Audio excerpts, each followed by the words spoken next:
ہر کام مناسب وقت پر کرنا بھی عدل کی ایک صورت ہے۔ ہر چیز کو موضوع مقام پر رکھنا بھی عدل کہلاتا ہے۔ رب کائنات نے نظام کائنات کو عدل کے ساتھ مربوط کر دیا ہے۔ تمام سیارے اپنے محو کے گرد مقرر رفتار کے ساتھ ساتھ گردش کر رہے ہیں۔ اگر ذرا بھی رد و بدل ہو جائے تو نظام کائنات درہم برہم ہو جائے گا اور قیامت برپا ہو جائے گی۔ نظام کائنات آسمان سے لے کر زمین تک صرف اللہ کے عدل و انصاف کے بلبوتے پر قائم ہے۔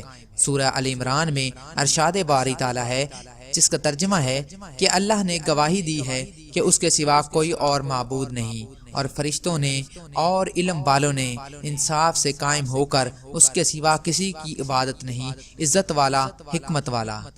اللہ تعالیٰ کے صفاتی ناموں میں سے ایک نام عادل ہے۔ اللہ تعالیٰ چاہتا ہے کہ اس کے بندے بھی ہر معاملے میں عدل سے کام لیں، جس قسط و عدل سے زمین اور آسمان قائم ہے۔ ارشاد باری تعالیٰ ہے، ترجمہ: ہم نے رسولوں کو صاف نشانیوں اور ہدایات کے ساتھ بھیج کر اور ان کے ساتھ کتاب اور میزان نازل کی تاکہ لوگ انصاف پر قائم ہوں۔ سورہ الحدید۔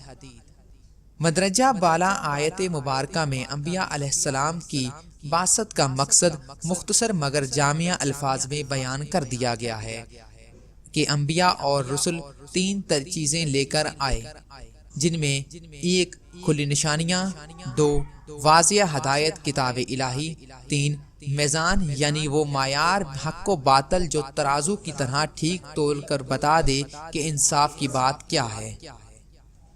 عام فہم زبان میں اس آیت کے مفہوم کو ہم اس طرح سمجھ سکتے ہیں کہ پیغمبروں کے بھیجنے اور کتاب نازل کرنے کی غرض یہ ہے کہ لوگ عدل پر قائم رہیں۔ سب سے بڑا عدل یہ ہے کہ انسان توحید پر قائم رہے۔ توحید ہی سے عدل قائم ہو سکتا ہے، اور شرک سب سے بڑا ظلم ہے۔ دنیا کی ساری خرابیاں شرک ہی سے پیدا ہوتی ہیں، اس لیے اللہ تعالیٰ کا ارشاد ہے کہ بے شک شرک بہت بڑا ظلم ہے۔ سورہ لقمان۔ حضور اکرم صلی اللہ علیہ وآلہ وسلم ایک ایسی کامل شریعت لے کر آئے جو عدل و احسان اور قانون و اخلاق دونوں کا مجموعہ ہے۔ دنیا میں عدل و انصاف قانون اور اخلاق دونوں کے ذریعے ہی ممکن ہے۔ دونوں کا منشا ایک ہی ہے۔ قانون برائیوں کو روک تو دیتا ہے، مگر دل میں اس برائی کی طرف سے نفرت کا اظہار اور روحانی کیفیت پیدا نہیں کرتا، جو اخلاقیات کی جان ہے۔ اسلام ایک ایسا عادلانہ نظام پیش کرتا ہے کہ جن برائیوں کے خاتمے سے ایک پرامن معاشرہ تشکیل پاتا ہے اور جس کا اثر دوسروں پر براہ راست ہوتا ہے، اسے قانون کے ماتحت کر دیا جاتا ہے۔ مثلاً قتل، چوری، رہزنی، زنا اور تہمت لگانا وغیرہ ان جرائم میں قرآن نے سزا بھی مقرر کر دی جو ریاست کی طرف سے دی جا سکتی ہے۔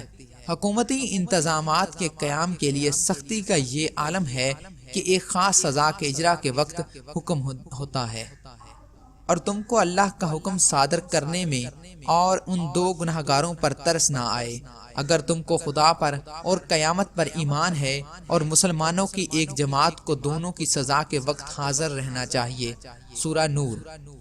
یعنی قیامت کے دن ان گناہ کی سزا اور سخت ہے، اس لیے نرمی نہ کی جائے، اور جماعت کو حاضر ہونے کا مطلب ہے کہ ایک دوسرے لوگوں کو عبرت ہو تاکہ وہ جرم سے باز رہیں۔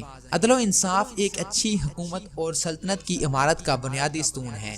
امن کے قیام کے لیے ضروری ہے کہ ایک با اختیار عدلیہ ہو جو مظلوم کی داد رسی کرے اور عدل و انصاف کے مطابق بلا تفریق قبیلہ، خاندان، سیاسی وابستگی فیصلہ کرے اور معاشرے کے تمام افراد قانون کی نظر میں برابر ہوں۔